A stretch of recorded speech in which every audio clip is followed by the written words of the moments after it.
Hi friends, இது வந்து அத்தியாயமான third லெசனை வந்து நம்ம பார்க்க போகிறோம். பண்டிகைகளை கொண்டாடுதல். ஓகேங்களா?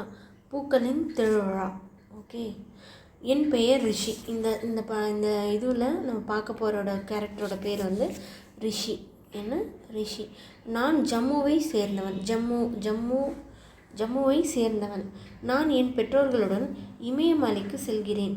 என் மாமி, நாங்கள் எனது மாமா, தாயின் சகோதரர், மாமாவின் மனைவி மற்றும் எனது உறவினர்களான சியா மற்றும் நேனிகாவை சந்திக்கப் போகிறோம். இவங்களோட பெற்றோர்களோட இமயமலைக்கு செல்கின்றார்களாம். அங்கே வந்து மாமா மாமியை வந்து சந்திக்கிறதுக்காக, தாயோட சகோதரரை சந்திக்கிறதுக்காக போகிறாங்க. அவர்கள் மலைக்கு அருகில் உள்ள சிறிய கிராமத்தில் வசிக்கிறார்கள். நாங்கள் பஸ்ஸில் பயணிக்கிறோம். நான் பஸ் பயணத்தை ரசிக்கிறேன். ஜன்னலுக்கு வெளியே காட்சி அழகாக இருக்கிறது. சாலையில் ஹேர்பின் திருப்பங்கள் உள்ளன மற்றும் மலைகள் வண்ணமயமான பூக்களால் மூடப்பட்டு இருக்கும். வெகு தொலைவில் பலவிதமான உயரமான மரங்களையும் என்னால் பார்க்க முடிகிறது அப்படின்னு வந்து யார் சொல்கிறா? ரிஷி வந்து சொல்கிறா. இதுதாங்க அழகாக அந்த வியூவை வந்து எக்ஸ்பிளைன் பண்ணியிருக்காங்க. ஓகேங்களா? நீங்கள் எப்பொழுதாவது கலந்துரையாடுதல் நீங்கள் டிஸ்கஸ் பண்ண சொல்லியிருக்காங்க. என்னென்னா, நீங்கள் எப்பொழுதாவது பேருந்தில் பயணம் செய்திருக்கிறீர்களா? ஆம் என்றால் உங்கள் வகுப்பு தோழர்களுடன் அனுபவத்தை பகிர்ந்து கொள்ளுங்கள் அப்படின்னு சொல்லியிருக்காங்க. உங்கள் பயணத்தின் போது நீங்கள் என்ன வகையான மரங்கள் மற்றும் பூக்களை பார்த்தீர்கள் அப்படின்னு சொல்லியிருக்காங்க. பயணத்தின் போது நீங்கள் என்ன பாதுகாப்பு நடவடிக்கைகளை எடுக்க வேண்டும் என்று கேட்கின்றார்கள். சைக்கிள் ஓட்டும் பொழுது மற்றும் சாலையில் நடந்து செல்லும் பொழுது நீங்கள் என்ன பாதுகாப்பு நடவடிக்கைகளை எடுக்க வேண்டும் அப்படின்னு கேட்டிருக்காங்க. அதை டிஸ்கஸ் பண்ணுங்கள். அடுத்தது வந்து இது செயல்பாடுகள் என்ன சொல்கிறது, இதை வந்து மேட்ச் பண்ணணும். ஓகேங்களா? இதில் என்ன சொல்லியிருக்காங்க, நம்ம மேட்ச் பண்ணலாமா? இதுதான் நமக்கு ரொம்ப பிடிச்ச வேலையாச்சு. என்ன சொல்கிறாங்க? Speed breaker. இப்படி இருந்தால் என்னென்னா ஸ்பீட் பிரேக்கர் அப்படின்னு சொல்கிறோம். No horn please. இந்த இடத்துல வந்து நோ ஹார்ன் பண்ணக்கூடாது. யூ டர்ன் இல்லை. ஓகேங்களா? வேலையில் ஆண்கள் வந்து வேலை பண்ணிகிட்ருக்காங்க, எதுவும் பண்ணாதீங்கன்னு சொல்கிறாங்க. இது வந்து பள்ளியின் முன்னால் அப்படின்னு அர்த்தம். இது வந்து பார்க்கிங் இல்லை அப்படின்னு அர்த்தம். ஓகேங்களா? நம்ம இது எல்லாத்தையுமே வந்து மேட்ச் பண்ணிட்டோம்.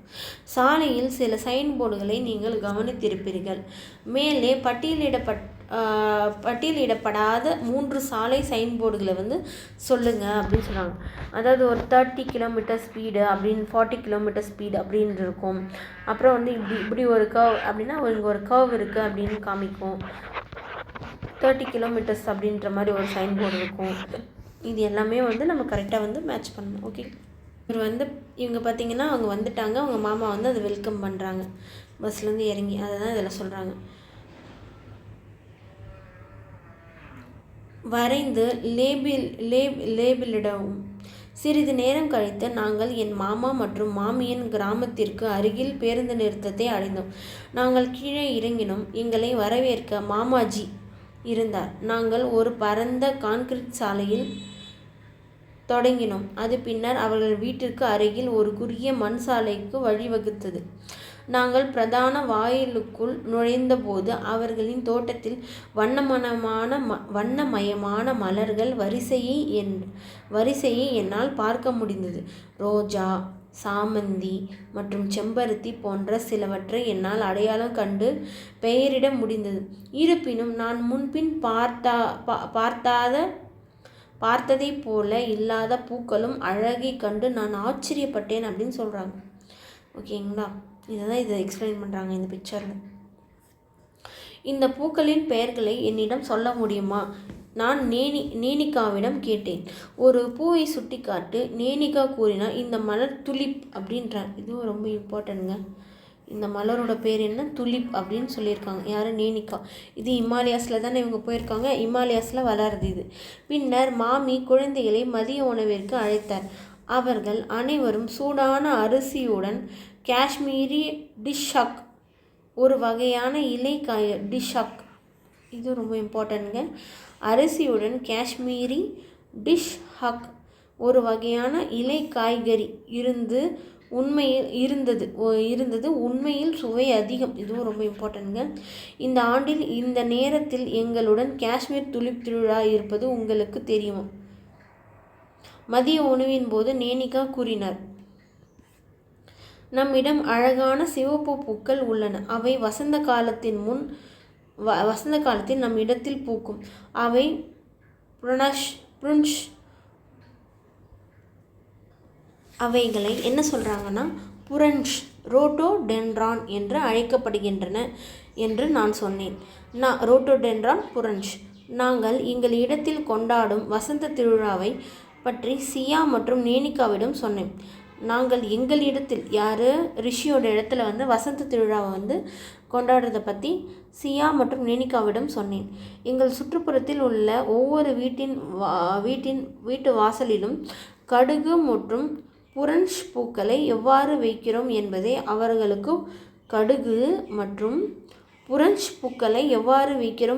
அவர்களுக்கு பகிர்ந்து கொண்டேன். பெரியவர்கள் எங்களை ஆசீர்வதிப்பார்கள், எங்களுக்கு டேபி மற்றும் இனிப்புகளை கொடுக்கின்றார்கள் அப்படின்னு சொல்கிறாங்க.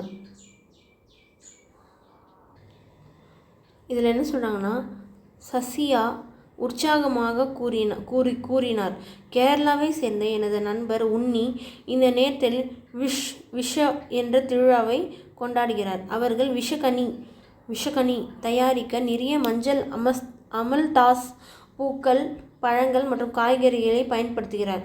மாமி இணைந்து வசந்தம் என்பது இயற்கையின் கொண்டாட்டம் என்றார். வசந்தம் என்பது இயற்கையின் கொண்டாட்டம். இவங்க கேரளாவில் என்ன கொண்டாடுறாங்க, விஷக்கனி அப்படின்னு கொண்டாடுறாங்க. ஓகேங்களா? அதுக்கு மஞ்சள், அமல்தாஸ் பூக்களை பயன்படுத்துகிறாங்க. கடுமையான குளிர்காலத்திற்கு பிறகு சூரியன்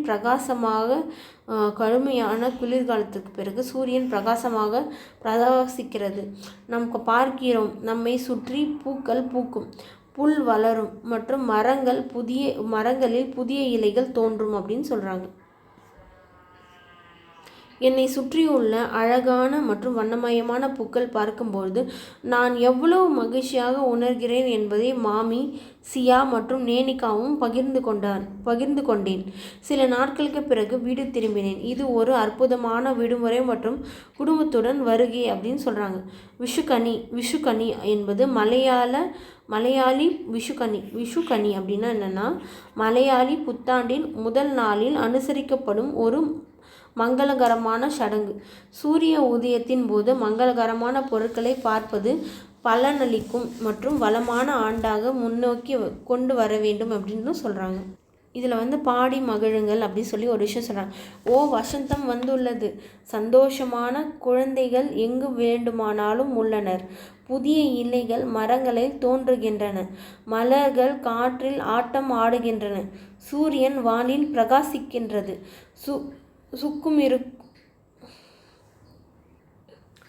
சுக்குமிருடர்கள்லாம் அணில்கள் மற்றும் பறவைகள் மகிழ்ச்சியை பகிர்ந்து கொள்கின்றன. வசந்தம் வந்துவிட்டது, ஆடல் மற்றும் பாடலாம்.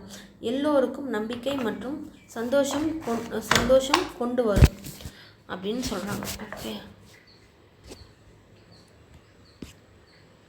கீழே கொடுக்கப்பட்டுள்ள ஒவ்வொரு பருவத்திற்கும் உங்கள் வட்டாரத்தில் கொண்டாடப்படும் பண்டிகைகளின் பெயர்களை பற்றி உங்கள் பெரியவர்களிடம் கேளுங்கள்.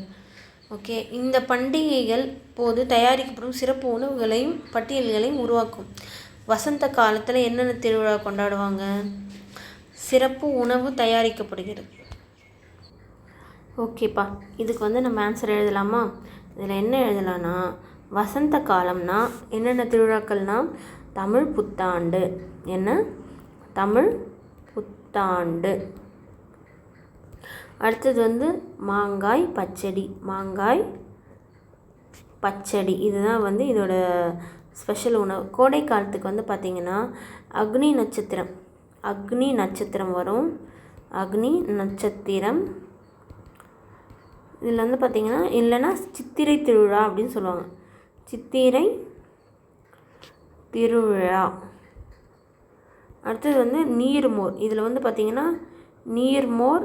அடுத்தது பானகம். இதுதான் இதில் ஸ்பெஷலிஸ்ட். அடுத்தது பார்த்திங்கன்னா மழை காலத்தில் ஆடிப்பெருக்கு. பெருக்கு. இதில் வந்து பார்த்திங்கன்னா கொழுக்கட்டையும் பாயாசமும் ஸ்பெஷல்.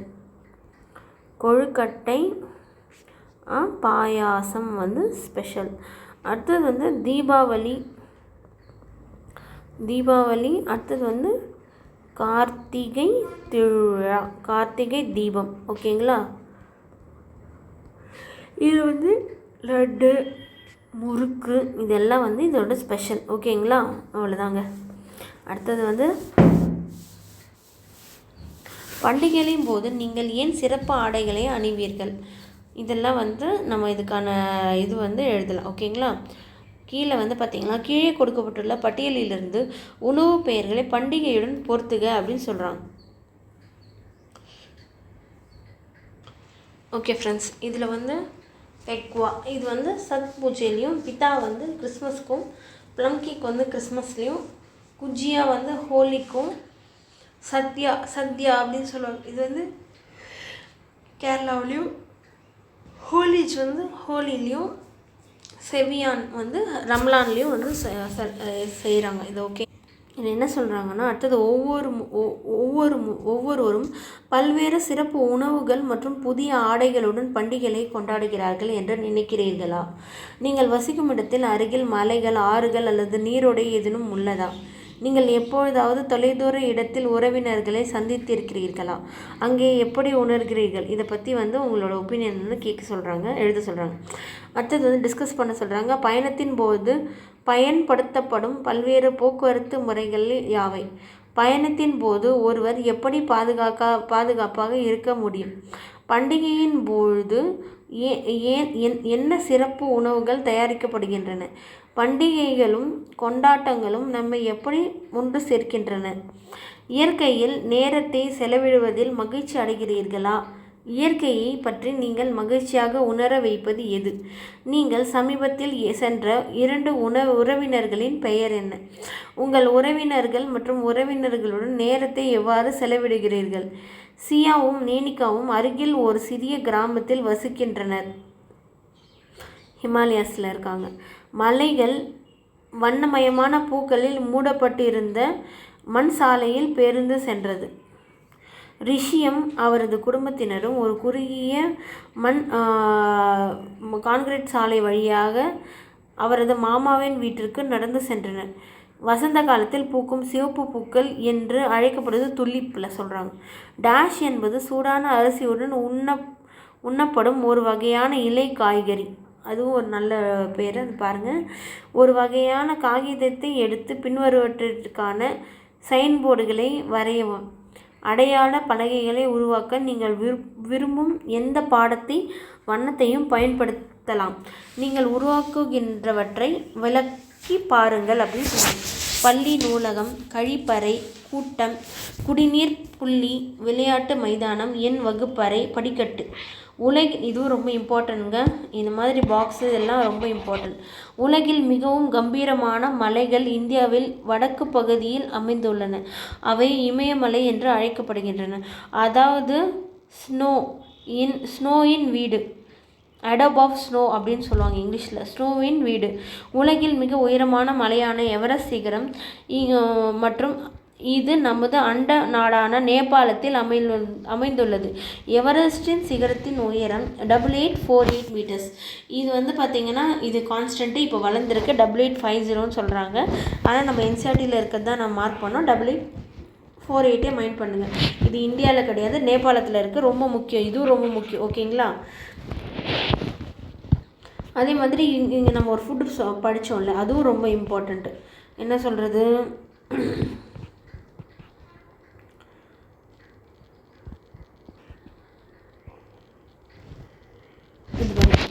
அவர்கள் சூடான அரிசியுடன் காஷ்மீரி டிஷக் ஒரு வகையான இலை காய்கறி டிஷக், இதுவும் ரொம்ப இம்பார்ட்டண்ட்டுங்க. இதையும் வந்து மார்க் பண்ணி வச்சுக்கோங்க. இதுவும் ரொம்ப இம்பார்ட்டண்ட். அவ்வளோதான் ஃப்ரெண்ட்ஸ், இதோட வந்து இந்த லெசன் கம்ப்ளீட்டட்.